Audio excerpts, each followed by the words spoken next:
Saudi Arabia இப்போ ரீசெண்டாக ஒரு மிகப்பெரிய அனௌன்ஸ்மெண்ட் பண்ணியிருக்காங்க. அது என்னன்னா கஃபில் சிஸ்டத்துக்கு முற்றுப்புள்ளி வைக்கிறதா. இது இந்தியர்களுக்கு மிகப்பெரிய ஜாக்பாட்னே சொல்லலாம். கஃபில் சிஸ்டம்னா என்ன? இப்போ இதனால் இந்தியர்களுக்கு சவுதி அரேபியாவில் இல்லை ஜிசிசி கண்ட்ரியில் ஒர்க் பண்ணக்கூடியவங்களுக்கு என்ன பெனிஃபிட்ஸ்னு இந்த வீடியோவில் பார்க்கலாம்.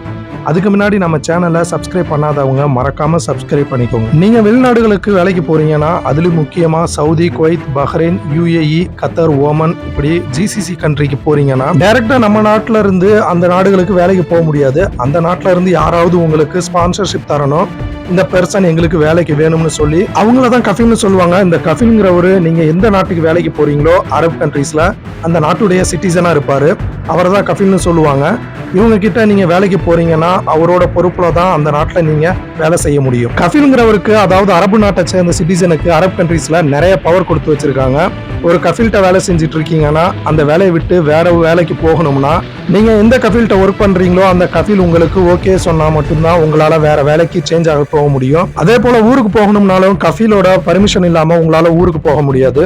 இதே போல அரபு கண்ட்ரீஸ்ல நீங்க எந்த ஒரு பிசினஸ் ஸ்டார்ட் பண்ணணும்னாலும் அந்த நாட்டுடைய சிட்டிசனோட நேம்ல தான், அதாவது அரபு சிட்டிசனோட கண்ட்ரோல்ல தான் நீங்க பிசினஸ் ஸ்டார்ட் பண்ண முடியும். இப்படி நீங்க எந்த ஒர்க் பண்ணாலும் அது கஃபிலோட அப்ரூவல் இல்லாம இங்க செய்ய முடியாது. இந்த கஃபில் சிஸ்டத்தை 1950ல கல்ஃப் கண்ட்ரீஸ்ல முதன்முறையா இம்ப்ளிமெண்ட் பண்ணாங்க. இந்த கஃபில் சிஸ்டத்தை தான் இப்ப சவுதி அதிரடியா நீக்கியிருக்காங்க. சவுதியோட 2030 மாடர்னைசேஷனை நோக்கி போறதுக்காக இந்த கஃபில் சிஸ்டத்தை நீக்கியிருக்காங்க.